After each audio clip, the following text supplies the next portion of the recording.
अस्सलाम वालेकुम दोस्तों, मैं हूं रिदा और आप देख रहे हैं ट्रेंड टीवी। आज फिर हम आपके सामने हाजिर हैं एक नई बहुत ही दिलचस्प और हैरत अंगेज स्टोरी के साथ। लेकिन स्टोरी को शुरू करने से पहले आप हमारे चैनल को सब्सक्राइब कर लें और साथ में मौजूद बेल आइकन को प्रेस कर लें ताकि ऐसी मजीद स्टोरीज और ऐसी मजीद आने वाली वीडियोस का नोटिफिकेशन आपको सबसे पहले मिलता रहे। तो दोस्तों, ये स्टोरी एक सर्कस करने वाले इंसान की है जो कि अपनी कहानी लिख रहा है। सर्कस की एक अपनी अलग दुनिया हुआ करती है। मैं एक सर्कस का मालिक था और आज बरसों के बाद वो कहानी सुना रहा हूँ जिसे मैंने अपने सीने में छुपा रखा था। ये सर्कस मुझे किस तरह मिला और जो लोग इसमें काम करते थे वो कहाँ से आए, ये अलग दास्तान है। कहानी की इब्तिदा मैं इस वाक़े से कर रहा हूँ जिसने मुझे परेशान करके रख दिया था। मेरे सर्कस में कई किस्म के खेल दिखाए जाते थे। हाँ, ये बताना जरूरी है कि सर्कस के खेल आसान नहीं होते, जिंदगी और मौत के मरहले होते हैं। इसमें काम करने वाले मुसलसल तरबियत हासिल करते हैं, सख्त मेहनत होती है, तब जाकर इनका फन अपने अरूज पर आता है। सर्कस में दो शेर थे, बहादुर और दिलावर। ये शेर या तो मुझसे मानूस थे या फिर टार्जन से। टार्जन एक मकामी था जिसकी कसरती बदन की वजह से हम इसे टार्जन कहा करते थे। दूसरा सबब यह था कि शेरों का शो वही दिखाया करता था। वो बेखौफी से इनके पास इस बड़े पिंजरे में दाखिल हो जाता था जिसमें पहिए लगे हुए थे और जिसे धकेल कर रंग में लाया जाता था। लोग बेतहाशा तालियां बजाते। तालियों की गूंज में टार्जन की आमद का ऐलान किया जाता और वो अपने हाथ में एक बैद की छड़ी लेकर रंग में आता, लोगों को झुककर सलाम करता और बेधड़क पिंजरे में घुस जाता था। वो कुछ देर तक शेरों से खेलता। लोग इसकी बेखौफी पर अश कर उठते थे। एक दिन मैं अपने खेमे में था कि किसी ने बताया कोई लड़की मुझसे मिलना चाहती है। इसने ये भी बताया कि उसका ताल्लुक सर्कस से नहीं है बल्कि वो बाहर की लड़की है। ये एक बात नहीं थी। तालियां बजाने और सराहने वाले तो बहुत से थे लेकिन मुलाकात के लिए कोई नहीं आता था। बहरहाल मैंने उस लड़की को अंदर बुला लिया। वो 19-20 बरस की खूबसूरत लड़की थी। इसने जीन्स और टी शर्ट पहन रखी थी। इसके बाल बेबी कटिंग थी। इसमें बेपना जाज़बियत थी। वो सलाम करके एक तरफ खड़ी हो गई थी। हाँ कहो, मैंने पूछा। कौन हो तुम? मुझसे क्यों मिलना चाहती हो? मेरा नाम नताशा है, उसने बताया, और मैं सर्कस में काम करना चाहती हूँ। सर्कस में काम? मैं चूक गया था। जी हाँ, उसके लहजे में बहुत अतमाद था। ये मेरी बचपन की ख्वाहिश है जो मैं लेकर आपके पास आई हूँ। लेकिन ये कैसे हो सकता है? तुम्हें मालूम होना चाहिए कि सर्कस की दुनिया में क्या होता है। ये अलग जिंदगी है। इसको मैंने और भी बहुत कुछ समझाया कि सर्कस वालों की अपनी कोई जिंदगी नहीं होती। हम बंजारों की तरह रहते हैं। हमारा कोई घर नहीं होता, कोई खानदान नहीं होता, वगैरह वगैरह। लेकिन मुझे सब सुनने को तैयार ही नहीं थी। मैं ये सब जानती हूँ जनाब, सब मालूम है मुझे, उसने कहा। इसके बावजूद मैं सर्कस में काम करना चाहती हूँ। देखो नताशा, तुम्हारी अपनी फैमिली होगी, पूरा बैकग्राउंड होगा, सब तुम्हें जानते होंगे, दोस्त होंगे। इन सभी को छोड़कर तुम यहाँ कैसे आ सकती हो? जनाब, मैं एक तन्हा लड़की हूँ, उसने कहा। बदकिस्मती से मेरा कोई भी नहीं है, इसलिए तो मैं आपके साथ काम करना चाहती हूँ। ये कैसे हो सकता है? कोई ना कोई तो होगा ना। इस पर इसने एक तवील कहानी सुना दी कि उसके वालिदैन का बहुत पहले इंतकाल हो चुका है। इसका कोई रिश्तेदार नहीं है। इसने दूर के एक अजीज के यहाँ परवरिश पाई है और अगर इसे कुछ हो भी गया तो ना तो किसी को इसकी तलाश होगी और ना ही इसकी परवाह होगी। इस लड़की ने मुझे मुश्किल में डाल दिया था और मैं उसे इस तरह अपने साथ नहीं रख सकता था। न जाने किस किस्म के इल्जामात लगा दिए जाते। इसलिए मैंने उससे कहा, देखो नताशा, तुम ये कहती हो कि तुमने दूर के किसी अजीज के यहाँ परवरिश पाई है? उसने जवाब दिया, जी हाँ। तो चलो उन्हीं को ले आओ। अगर वो कह देंगे कि हाँ तुमको सर्कस में काम करने की इजाजत है तो फिर तुम्हारे लिए सोचने की कोशिश करूंगा। कोशिश से काम नहीं चलेगा, आपको ये काम करना होगा, उसने कहा। मैं उन खातून को आपके पास ले आऊंगी, वो तो खुद ही जान छुड़ाना चाहती हैं। मैंने उसे आने के लिए कह दिया था। ठीक है, उनको साथ लेकर आना। वो मेरा शुक्रिया अदा करके चली गई। मैं ये जानता था कि वो किसी को नहीं ला सकेगी, चाहे कोई लाख जान छुड़ाना चाहता हो। ऐसा हो ही नहीं सकता कि वो सर्कस वालों के हवाले कर दे। लेकिन मेरा अंदाजा गलत साबित हुआ था। वो लड़की एक मकबूल सूरत खातून को अपने साथ लेकर आ गई थी। ये मेरी खाला हैं। इसने बताया कि इन्होंने मेरी परवरिश की है। इन्हें इस बात पर कोई इतराज नहीं है कि मैं कहाँ जाती हूँ और किसके साथ रहती हूँ। आप क्या कहती हैं? मैंने इस औरत की तरफ देखा।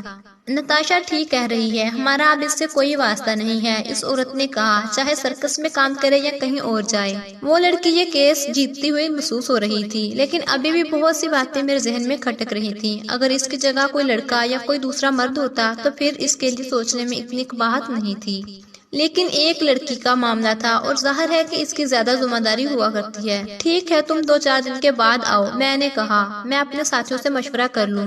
आपको मशवरे की क्या जरूरत है? आप तो मालिक है ना सर्कस के। वो तो ठीक है लेकिन यहाँ हम सब एक खानदान की तरह रहते हैं। میں نے کہا ایک دوسرے کے مشورے سے کام چلتا ہے۔ وہ 2-4 دنوں کے بعد پھر آدم کی تھی۔ جی جناب، اب بتائیں کیا فیصلہ کیا ہے آپ نے؟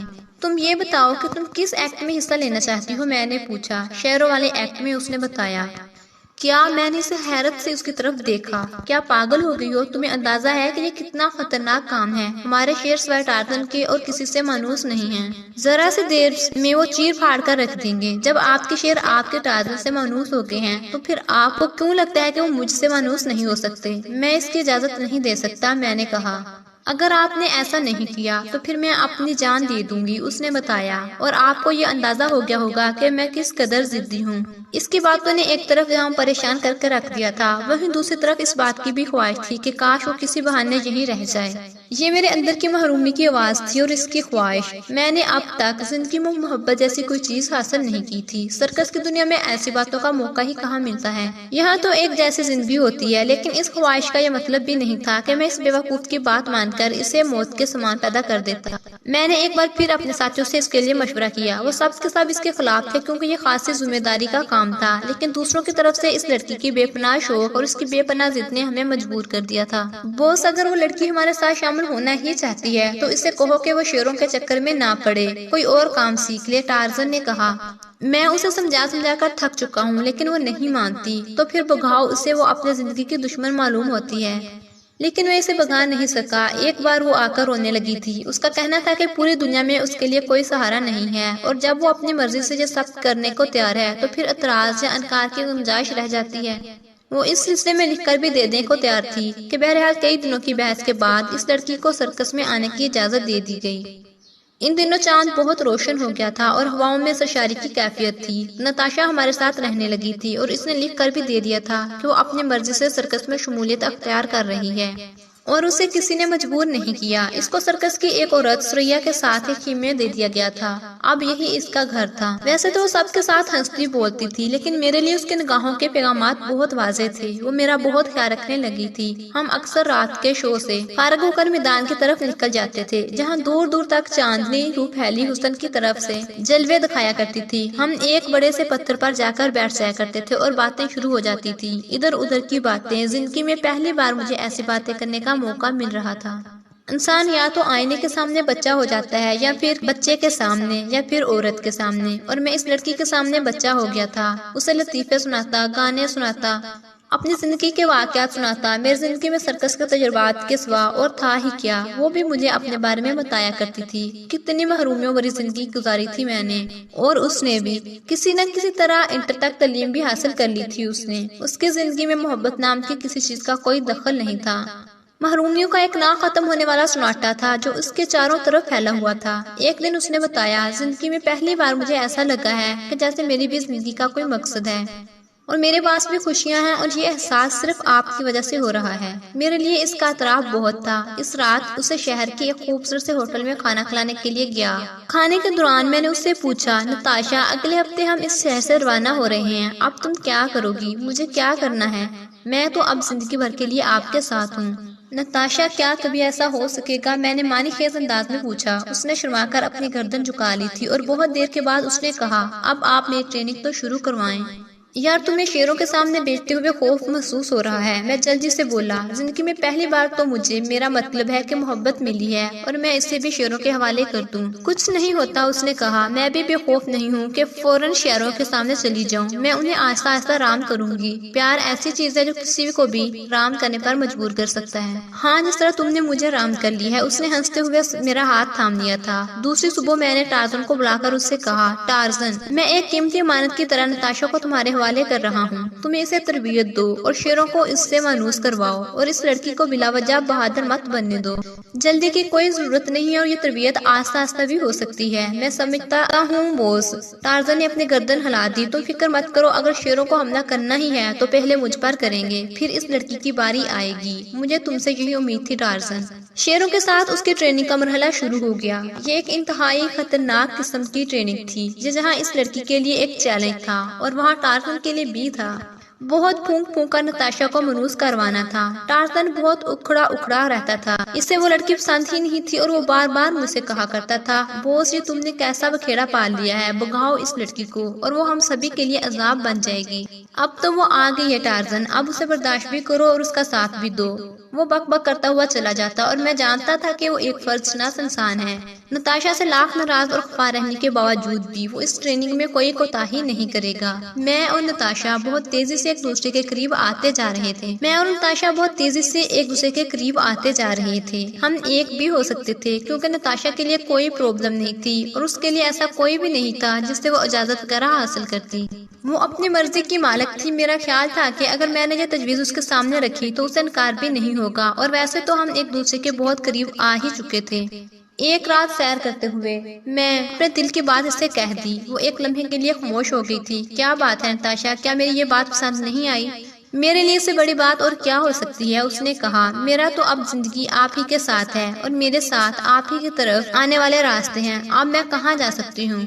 नहीं नताशा, तुम पर किसी किस्म का जबर नहीं है, मैं जल्दी से बोला, बल्कि तुम्हें अपनी मर्जी से फैसला करना है। हाँ मैं जानती हूँ कि आप इतने स्वीट हैं कि आप कभी किसी पर जबर नहीं कर सकते, उसने कहा। तो फिर क्या फैसला है तुम्हारा? जाहिर है कि फैसला आपके हक में है। वो मुस्कुरा दी। लेकिन अभी नहीं, जब मैं शेरों के साथ अपना पहला शो कर लूँ तो उसके बाद। ये मेरी ख्वाहिश है। इसकी इस ख्वाहिश का एहतराम करने में कोई हर्ज नहीं था, लेकिन हुआ ये कि इसकी ख्वाहिश का एहतराम नहीं कर सका, बल्कि मामला कुछ और ही हो गए थे। उस रात भी चांद बहुत रोशन था। वो इस शहर के किसी और शहर में आ गए थे। यहाँ भी सर्कस ने कामयाबी हासिल की थी, क्योंकि लोगों के लिए तफरीह के जरिए कुछ इसी किस्म के हुआ करते थे। मैं ये सोचा करता था कि आखिर लोग सर्कस में इतनी दिलचस्पी क्यों लेते हैं, और बहुत कुछ सोचने के बाद ये अंदाजा होता था कि शायद इसके लिए वो खुद को हीरो के रूप में देखना चाहते हैं। वो चश्मे तस्वर में अपने आप को खूंखार जानवरों से उलटे हुए देखा करते हैं, तने हुए रास्तों पर चलते हुए देखते हैं। इन्हें एक तरह की खुशी और मानियत हासिल हुआ करती है। बहरहाल इस रोज रोशन चांदनी रात में वो आवाजें मेरे कानों में जहर अंडेर रही थी। ये आवाजें नताशा और टार्जन की थी। इन्हें यह अंदाजा नहीं था कि मैं भी करीब खड़ा हूँ और उनकी बातें सुन रहा हूँ। तो वो बूढ़ा तुमसे शादी करने के चक्कर में है। ये आवाज टार्जन की थी। हाँ यार, नताशा कह रही थी, मैंने बड़ी मुश्किलों से उसे टाल रखा है और उस वक्त मुझे एहसास हुआ कि मैं वाकई बूढ़ा हो चुका हूँ और मुझे नताशा जैसे लड़की की ख्वाहिश करने का कोई हक नहीं था।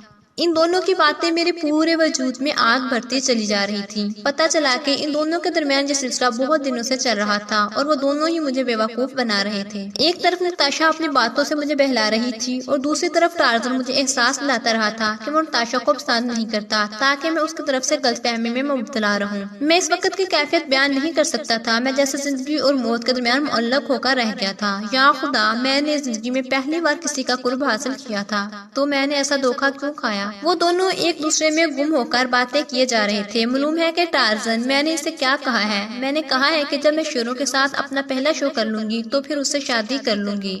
दोनों हंस पड़े। फिर टार्जन की आवाज आई, नताशा तुम शेरों के साथ शो जरूर करोगी, लेकिन ये तुम्हारा और मेरा आखिरी शो होगा, क्योंकि इसके बाद हम दोनों को ये सर्कस छोड़कर कहीं और चले जाना है।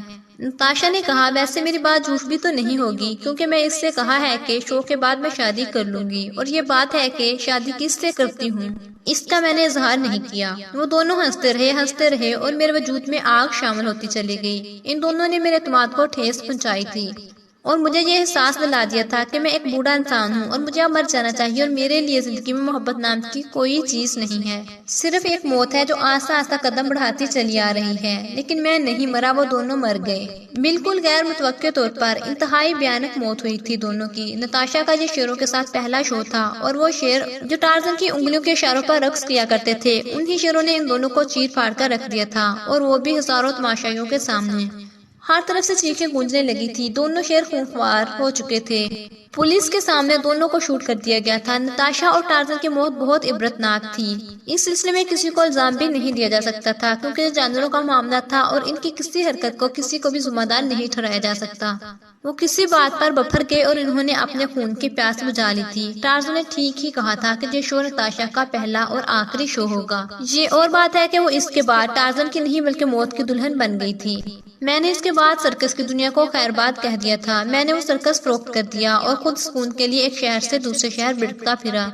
मैं अब एक मुद्दत के बाद ये कहानी लिख रहा हूँ और इस बात का एतराफ कर रहा हूँ कि इन दोनों की मौत इत्तेफाकिया नहीं हुई थी, बल्कि वो एक खास किस्म की दवाई जो इन शेरों की खुराक में शामिल कर दी गई थी। اس دعا کا ریئیکشن یہ ہوا کہ وحشی جانوروں کا وحشیانہ پن پوری شدت کے ساتھ سامنے آ گیا. ان کی سوئی ہوئی خونخواری جاگ اٹھی، اور جب ان کی خونخواری جاگ اٹھی تو انہوں نے ٹارزن اور نتاشا کو موت کے گھاٹ اتار دیا. ہو سکتا ہے کہ آپ کو میرا یہ فعل انتہائی بزدلانہ اور ظالمانہ محسوس ہو رہا ہو، لیکن ان دونوں نے بھی تو مجھ پر ظلم کیا تھا. نتاشا کی محبت میرے لیے میری زندگی کا پہلا شو تھا، اور یہ پہلا شو ہی میرے لیے موت کے لیے پیغام کی طرح کر دیا گیا. تو میں کس طرح نتاشا کو اس کے پہلے شو میں کامیاب ہونے دے سکتا تھا؟ تو دوستو یہ تھی میری آپ بیتی. ویڈیو اچھی لگی ہو تو ویڈیو کو لائک اور شیئر ضرور کیجیے گا، اور اپنی قیمتی رائے کا اظہار نیچے کمنٹ میں لازمی کیجیے گا. ملتے ہیں کسی اور ویڈیو میں، تب تک کے لیے اللہ حافظ.